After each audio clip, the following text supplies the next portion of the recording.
Oh, gee. Hey everyone, it's Adam here. I can't see the guy. Just got done watching Silent Night, Deadly Night Part 2, which came in the year of 1987, directed by Lee Harry. Now, Lee Harry, I don't know what to say about your movie, man. If I would have known that this movie would have just simply showed footage for the first half of the first movie in this movie, I wouldn't have bothered watching the first fucking movie.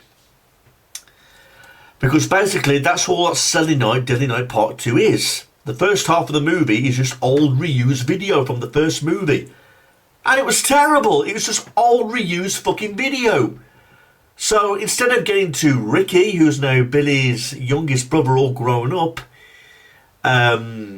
showing just, I don't know, half an hour, 45 minutes of his story, we just get Silent Night, Deadly Night Part 1 being shown for the first half of the movie to us all over again. Because apparently this was Ricky's way of telling the story about his brother. So he didn't tell the psychiatrist his brother's story in words, but he just decided to use all reused video from Silent Night, Deadly Night Part 1 for the first half of the fucking movie. Now, I've got to admit, I remember seeing this movie years ago when I saw Silent Night, Deadly Night Part 1, which is a great movie, by the way. I think it's a great Christmas slasher. I thought it was bullshit about all the controversy that it got. In my opinion, it was all wrongly advertised, like on TV, so the kids would see it. Why is Santa killing people, This pissed off a lot of parents and all that kind of stuff, but they advertised it in the wrong departments, in my opinion. Now, the first movie, I think it's a great slasher about Billy going on that rampage, dressed as Santa Claus, punishing people who, in his mind, is naughty, and sparing the lives of people who he thinks is nice. Now, at the end of that movie, we get the traumatised Ricky in the orphanage, who's been held by Mother Superior and the nuns, telling Mother Superior, naughty, and the credits roll. Now, 4 years after this first movie, on Christmas Eve, following the events of the first movie, Ricky is now in a psychiatric hospital, telling the story about how his parents were killed. And there's so many things about this movie which I do not fucking understand. There's so many scenes in this movie that gets me scratching my mind thinking, how the fuck can that be? Well, right off the bat with the opening, that's the first thing I want to ask, because he sent a psychiatrist about how his parents were killed. Now, bearing in mind, he was only a baby when his parents were killed. Because if you remember the events of the first movie, after going and seeing his granddad in the psychiatrist hospital, Billy witnesses the Santa Claus killing his mum and father after an attempted rape on the mother. He's hiding, he's watching all these traumatic events, and Ricky is in the back seat of the car as a baby. But Ricky's telling the story. How the fuck can he remember all this when he's only a baby?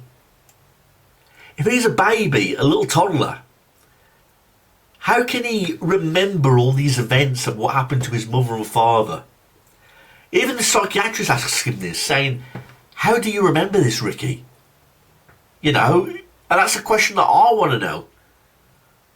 And of course, Eric Freeman, who plays Ricky in this movie as a grown-up, he has got to be one of the worst, atrocious actors I've ever seen in my fucking life. Yeah, I've seen some reviews on YouTube of people who praise his performance because his performance is that bad, it's entertaining. Now, after rewatching this movie moments ago, I think the only thing that saves this movie is Eric Freeman's performance. Because I agree, it's fucking atrocious. And this movie is a time waster because, like I said, it just repeats the old reused footage from Silent Night, Deadly Night Part 1 from the first half of the movie. So there's a lot of time wasted in this movie. But when it gets to the actual part of the movie where it's all about Ricky, there's loads of scenes that I don't understand, like when he's in the theatres with his the cinema with his girlfriend. There's some punks behind him saying this movie sucks. Forgive me if I'm wrong, but the movie that they're seeing, wasn't that about some Silent Night, Deadly Night Part 1? So you mean to tell me that the events that occurred in Silent Night, Deadly Night Part 1 was somehow a fucking movie? And he's watching himself on a fucking theatre screen? Okay. You couldn't have used your own creative movie. You couldn't use a movie from a classic, like Halloween, Friday the 13th, whatever. You just had to use footage again from the first movie. And get it insulted by actors in this movie by saying that the movie sucked.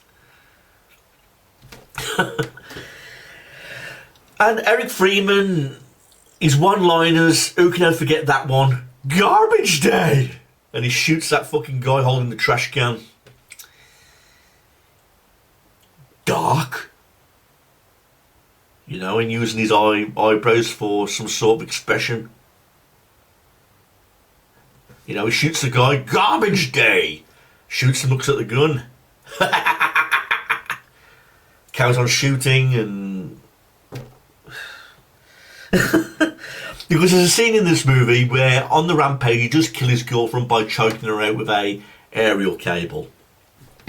There's a scene in this movie where he kills this guy by putting jumper cables in his mouth.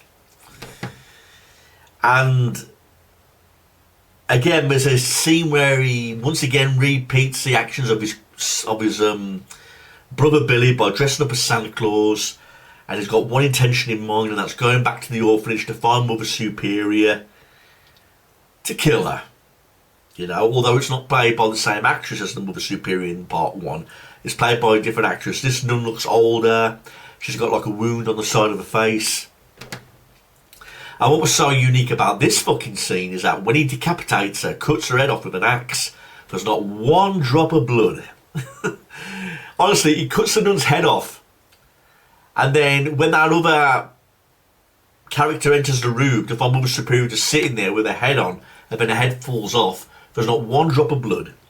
I'm sorry, but if you cut off someone's fucking head with an axe, you're bound to find some blood. This nun does not have not one drop of blood when her head falls off.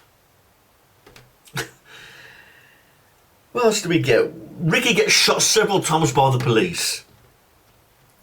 And this straight away reminded me of Michael Myers from Halloween, because I'm sorry, Ricky may be a psychiatric patient, but that does not give him the fucking excuse to survive at least 5 gunshots with a shotgun. Was it 5? I can't remember, but Ricky gets shot numerous times with a gun.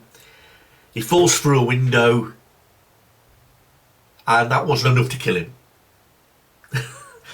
I'm sorry, but Ricky is no Jason Voorhees, he's no Freddy Krueger, he's no fucking Michael Myers.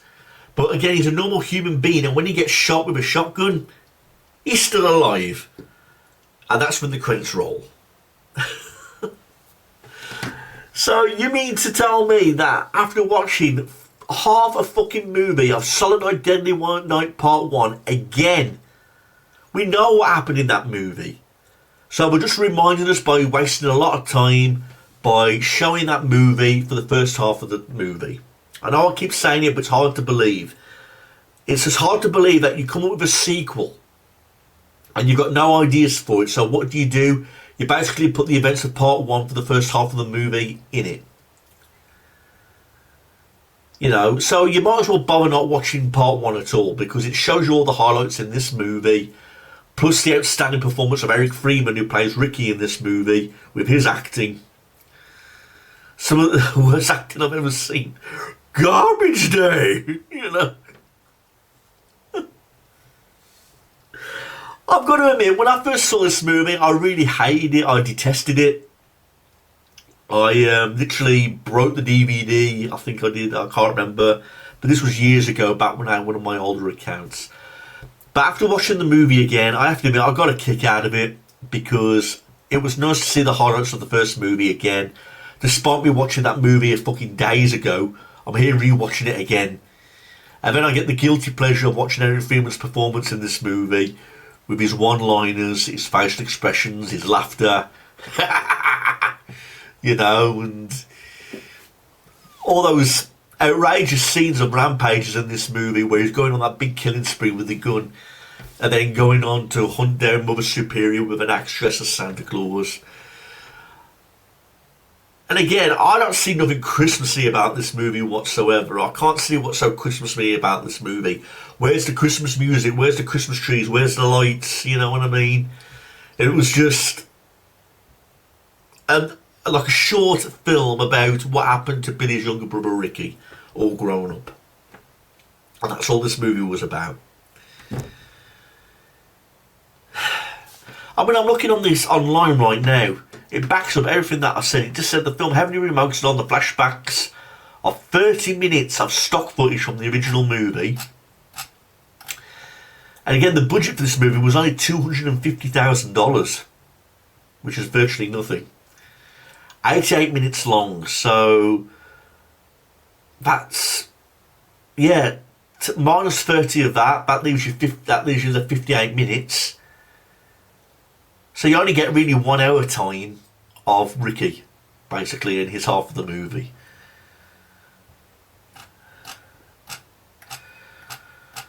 I mean, I can't believe after the poor performance of this movie and how much this movie was heavily criticised, I can't believe they went on to make at least 4 more movies after this one. And I've seen them all, and I admit they're terrible. But at least in this movie, you get the guilty pleasure of watching Eric Freeman perform. That's the only thing I've got to say. So this movie, I will say, is good for a guilty pleasure. And that's mainly one of the reasons why anyone would want to watch this movie, because of a guilty pleasure. You can't put your hand on your heart and say this is a fantastic movie, because it's not. It's just the first movie, remade again, but with just scenes of Ricky all grown up. But then when you see those scenes, they're piss-take scenes, basically. So it's the other movies like Part 3, Better Watch Out, Part 4, I can't remember the names of them. I know number 5 was The Toy Maker, that came out the year of 1991 and 1992 and everything, but that fucking sucked. But again, I've got no choice but to review them because I might as well carry on reviewing this fucking franchise. But I've just got to go through the pain and suffering of watching all these fucking movies all over again just so I can fucking review them.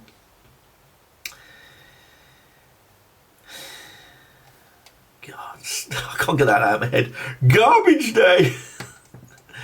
How that film became so fucking famous is unbelievable. They've even got merchandise of Eric Freeman holding the gun saying Garbage Day and all that kind of shit. So anyway, that's my review, everybody. I'm sorry that there's not much to tell, but honestly, what more is there to tell than everything I've just stated already? It's an atrocious movie, but at the same time it can be a guilty pleasure for some people if they want to watch a really bad performance of somebody who's deliberately trying to shit all over the movie. And that's what Eric Freeman basically did, you know, and so did all the actors from the same movie. Basically shat all over the movie from their poor performances, trying to be funny at the same time. There's a few shits and giggles, but unbelievable for trying to get away with something like this. So thanks for watching this, everybody. Email me if you've got any questions, and now I've got to go through the horror of watching the rest of the franchise now and reviewing them when I can. Ho ho ho, it's the most wonderful time of the year. Thanks everyone, peace out.